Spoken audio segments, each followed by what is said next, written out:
Bueno, muy buenas tardes. En esta oportunidad vamos a hablar sobre un tema bastante interesante que se llama gota, ¿no? Una de las patologías más prevalentes a nivel mundial, ¿verdad? Como generalidad sabemos que el ácido úrico es el producto final del metabolismo de las purinas. ¿Y dónde es que tenemos las purinas? En varios elementos, especialmente en la carne. En condiciones normales, el ácido úrico está en unos valores más o menos de menor a 7 miligramos de cilitro en los varones y menor a 6 miligramos de cilitro en mujeres. Por encima de estos valores ya se considera como hiperuricemia. Hay que tomar nota de esto. Entonces, la gota o la hiperuricemia puede ser primaria o secundaria. Pero todo esto se resume a que puede existir un aumento en la síntesis de ácido úrico o puede haber una disminución en la excreción renal del ácido úrico. ¿Cómo lo entendemos? Cuando existe un incremento en la síntesis del ácido úrico puede proceder a través de dos vías, la vía de novo y la vía de rescate. En la vía de novo existe una síntesis de purinas y posteriormente de ácido úrico a partir de precursores no purínicos. En cambio, la vía de rescate se trata de aquel mecanismo por el que igual las bases purínicas libres se utilizan para la síntesis de nucleótidos de purina, o sea, son reutilizables. Por tanto, el ciclo de la formación del ácido úrico involucra a muchas enzimas, como podemos ver a la fosforibosilfosfato sintetasa, la fosforibosil pirofosfato, la adenina fosforibosil transferasa, la hipoxantina guanina fosforibosil transferasa, ¿verdad? Y que todo esto, a través ya sea por la vía de nova o la vía de rescate o reutilización, nos da producto de el ácido úrico. Entonces, si ustedes se dan cuenta, existe una serie de estados intermedios como el ácido guanílico, adenílico, inosílico, la adenina, la guanina y la hipoxantina y finalmente la xantina. Quizá este es el producto previo a la formación del ácido úrico que en realidad pues es el punto clave donde una parte de la farmacología en el tratamiento de la gota hace su efecto. ¿Verdad? Inhibiendo la xantina oxidasa. Si nosotros inhibimos o bloqueamos este paso, evitamos la formación y disminuimos la formación del ácido úrico. Así de simple. Pero existen cierto tipo de trastornos donde van a existir o donde, si vale la redundancia, van a también existir alteraciones a nivel de estas enzimas. Entonces, lo cual va a hacer que esto se vaya, como vaya empeorando con la formación de más ácido úrico. Por tanto, sabemos que existen ya desórdenes genéticos a nivel del metabolismo de las purinas, a nivel de la fosforilusil fosfato sintetasa, ¿no? Que evidentemente produce la hiperuricemia, ¿sí? Por otro lado, tenemos la amidotransferasa, que esto también produce a la larga hiperuricemia, la hipoxantina guanil fosforilusil transferasa, la pérdida de esta enzima puede llegar a producir hiperuricemia, ¿no? Y así otros como la presencia de la xantina oxidasa, la pérdida de esta xantina oxidasa puede producir, o más dicho, la afectación de esta, la disminución de la xantina oxidasa produce hipouricemia y es el producto y es el punto donde generalmente atacan nuestros medicamentos o los medicamentos que actualmente vemos. Entonces, como verán, existen varios tipos de enzimopatías donde estas van a llegar a afectar y producir evidentemente la hiperuricemia. Uno de los cuadros donde ya particularmente se manifiesta en los niños es el síndrome de Lesch-Nyhan, ¿no? Una alteración en la hipoxantina, guanosina, fosforibosil transferasa, donde esto, aparte de tener hiperuricemia, el paciente o el niño tiene tendencia a la automutilación. Bien, entonces, el incremento en la síntesis de ácido úrico también puede ser a nivel secundario.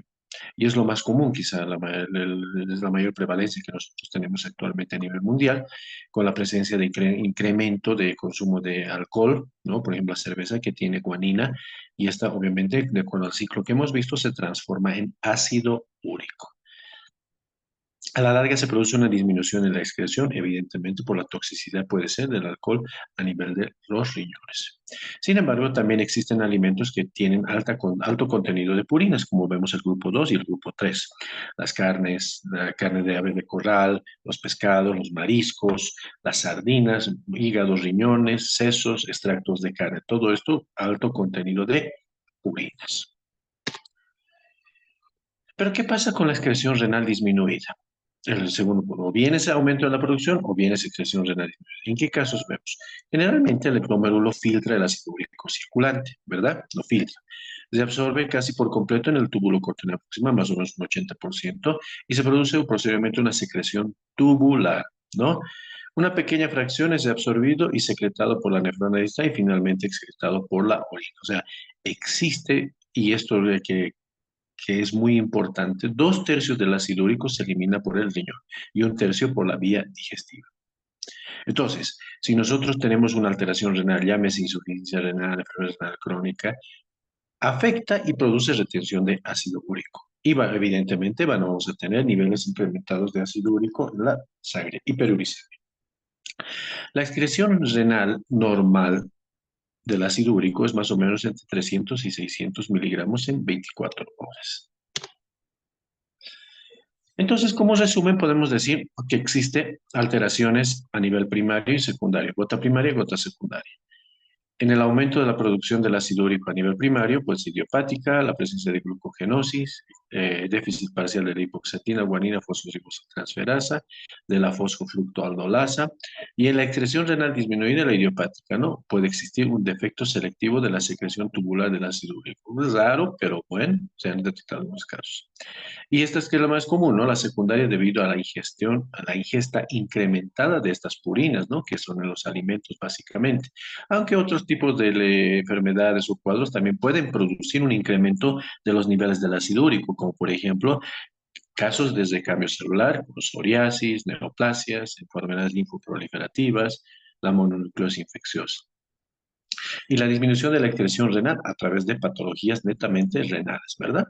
Y algunos medicamentos como el uso de diuréticos, la astiazida, la furosemida, por ejemplo, uso de salicilatos, tuberculostáticos, por ejemplo.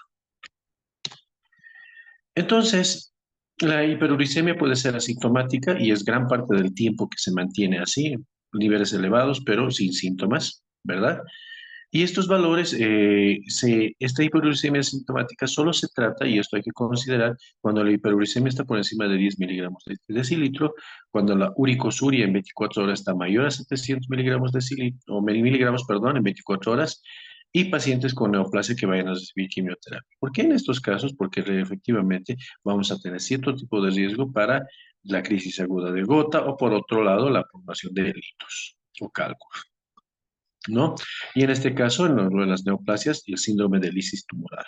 Eso es un cuadro bastante considerable que pues hay que tomarlo en cuenta al momento de considerar si vamos a tratar la hiperuricemia asintomática. Muchos dirían, no, ¿para qué? Si es asintomática, sí, pero el objetivo ya es preventivo, ¿no? En este caso, de que desarrolle otro tipo de problemas.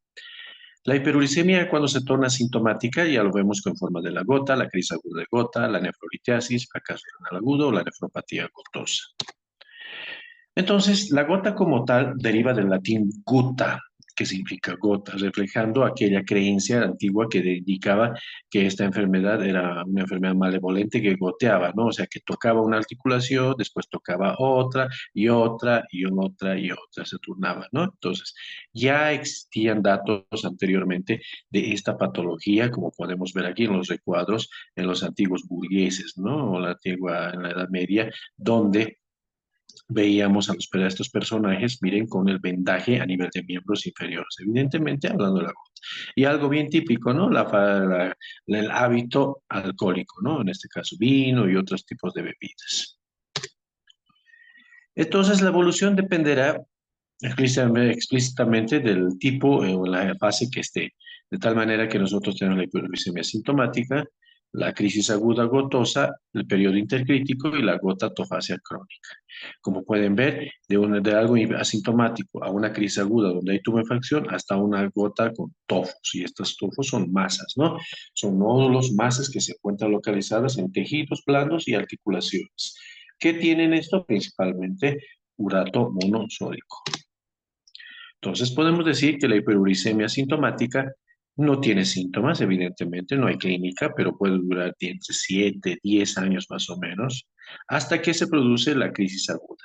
Una monoartritis en miembros inferiores de predominio que puede durar entre 3 a 10 días. Después de esto, habitualmente pasa al periodo intercrítico, que es el periodo asintomático nuevamente. que puede durar semanas o años. Pero sucede que esto puede alternarse, ¿no? Crisis aguda, periodo intercrítico, crisis aguda, periodo intercrítico, hasta que finalmente los depósitos de urato monosódico se hacen manifiestos y aparece el TOF. Dentro de la fisiopatología o fisiopatogenia, sabemos que a un pH de 7,4, más del 90% del ácido úrico se encuentra disociado en forma de urato monosódico. Los niveles séricos de 8 miligramos o mayor a esto hace que el ácido úrico se vaya sobresaturando. Y esta sobresaturación hace que se desarrolle o se formen más cristales de urato monosódico, ¿no? Y que se precipite evidentemente en los diferentes tejidos. Factores que favorecen a esta precipitación son la temperatura baja, los golpes o traumas, daño articular previo y el menor pH extracelular. Por tanto, si tenemos concentraciones elevadas de ácido úrico en sangre, este se precipita en forma de ácido urato monosódico.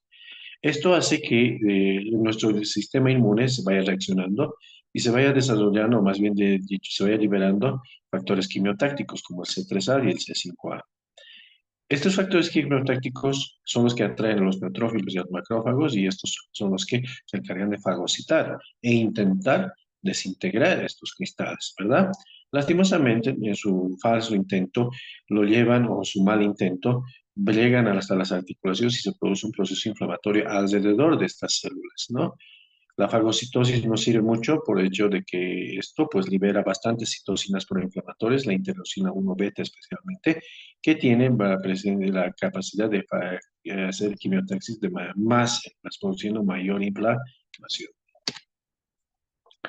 Entonces, lo que sucede es, una vez que se ha producido la fagocitosis, se liberan radicales libres y leucotrienos.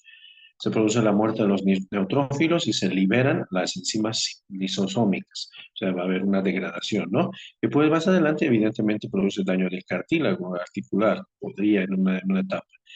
Esto pues hace que los macrófagos secreten interleucina 1, interleucina 6, 8 y factor de necrosis tumoral, que esto evidentemente produce una mayor respuesta inflamatoria y lesión cartilaginosa. En un pequeño resumen, hiperuricemia, precipitación en forma de cristales, fagocitosis, y esta fagocitosis hace que se liberen varias citocinas proinflamatorias, ¿no? Esta digestión de los cristales por mieloperoxidases y alteración por el aumento de irrigación sanguínea va a hacer que se produzca un mayor proceso inflamatorio. Y por otro lado, el complemento hace que haya mayor quimiotaxis, fagocitosis por parte de los neutrófilos y estos neutrófilos terminan pues, llegando a una muerte y con liberación de sus enzimas. Y que esto obviamente produce más inflamación. Entonces, de la hiperuricemia asintomática pasamos a la crisis aguda de gota. ¿Qué es lo que pasa? Tenemos dolor local, brusco e intenso, máxima intensidad alrededor de las 24 horas. Generalmente es monoarticular en las primeras etapas, pero posteriormente se va adicionando, ¿no? A otras articulaciones. El término más común y el lugar de preferencia para la afectación es la primera metástasis falágica, que se conoce con el nombre de PODAC. Los ataques agudos también pueden afectar tejidos periarticulares, ¿no? Bursas, tendones, ¿verdad? Y esto evidentemente produce más dolor. Cuando se dé el proceso o la crisis aguda, nos pasamos al periodo intercrítico, donde el paciente está nuevamente asintomático. Como lo dijimos, puede durar meses o años. Y hasta que finalmente el depósito de estos cristales de urato monosódico y el proceso inflamatorio crea deformidades en forma de nódulos, ¿no? En las superficies de roce o extensoras de las extremidades, y que esto pues al final produce los famosos tofos. Y aquí nosotros lo tenemos tanto en miembros superiores como en miembro inferior. Conociendo las cuatro fases, tengo que saber cómo llegar al diagnóstico. Sí, efectivamente, la clínica es importante, pero también algunos exámenes nos ayudan ya directamente a ir al diagnóstico. Precisamente el hecho de que yo vea cristales de urato monosódico en el líquido sinovial a través de microscopía, o que vean tofos, cristales de urato monosódico, ya no hay más donde perderse. Esto sí es gota, ¿no? Aquí, en la China, en la India, donde sea.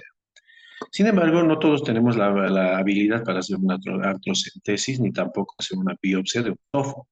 Entonces, por tanto, existen otro tipo de criterios, estos 12 criterios, de los cuales 6 o más ya nos confirman y nos dirían si este paciente clasifica como gota.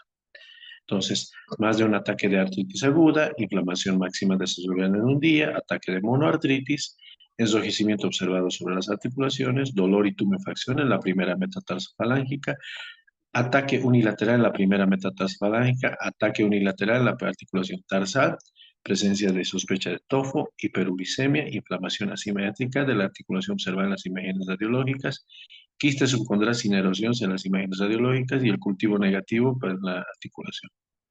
Entonces, 3 de estos 6 también ya me podrían definir que se trata de una crisis gotosa.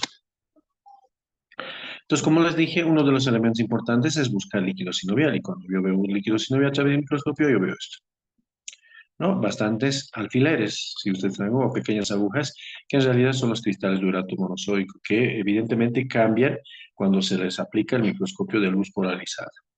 Entonces, nosotros hacemos la artrocentesis, mandamos a tinción Gram, la cual va a ser negativo, el cultivo va a ser negativo, pero sí podemos encontrar leucocitosis, ¿no? Entre 1000 a 50.000, más o menos, ¿no? 1000 a 50.000. Es un proceso inflamatorio, de esa manera tenemos que entender. Entonces, por otro lado, los exámenes de imagen nos ayudan también, donde vamos a ver una radiografía con aumento de volumen, sí, en partes blandas, podemos ver los depósitos tofáceos, pero lo más interesante son estas erosiones, ¿no? La pérdida de la continuidad de la cortical, erosiones se las llama en sacabocados, ¿no? Con halos de esclerosis. Es algo más común, miren, las erosiones en sacabocados, con pérdida particularmente de parte de la epífisis de la metatarsiana, del primer metatarsiano. Pero y esta masa, como es la del todo. El diagnóstico diferencial puede hacérselo con pseudogota, que es otra atropatía por microcristales, la fiebre reumática, artritis reumatoide, tumores, osteocondritis y meniscopatías.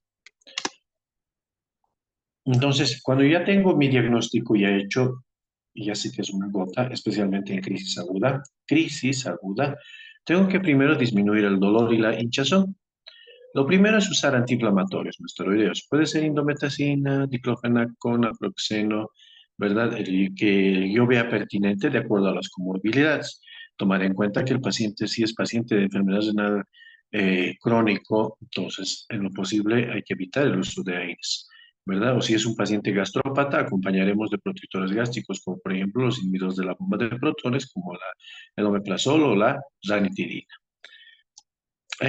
Usamos por unos 7 a 10 días más o menos. Y acompañamos con la colchicina, ¿no? La colchicina es un medicamento muy esencial para el tratamiento. El problema es las reacciones adversas como la diarrea y los vómitos. Pero cuando no podemos usar ni uno ni lo otro, especialmente los pacientes renales, usamos los glucocorticoides.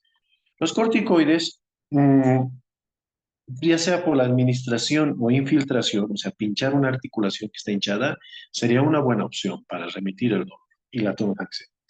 Pero ya cuando son varias articulaciones, pues no puedo pinchar toditas a la vez, ¿no? Entonces, en ese caso, por ejemplo, podemos usar glucocorticoides sistémicos como la prednisona e ir bajando dosis, empezando con 40, en 3 días 30, en 3 días 20, en 3 días 10, en 3 días 5 y retirar. Esa es la idea. Un punto que me estaba olvidando y que es interesante, la colchicina, las recomendaciones indican que por lo menos deberíamos usar unos 3 a 6 meses. ¿Cómo se usa la colchicina? La colchicina se utiliza en una dosis de ataque de 1 miligramo. Está al momento de la ver al paciente. Nosotros en el medio tenemos comprimidos de 0,5, entonces para que sea 1 miligramo tiene que ser 2. Entonces, 2 comprimidos de golpe al momento de la entrevista, un comprimido de 0,5 1 hora después y después dejarla con un comprimido con el de cada 12 horas. Vuelvo a repetir, unos 3 a 6 meses. Evidentemente, al paciente que presenta ya diarrea o vómitos y es algo persistente, entonces se le retira la colchicina.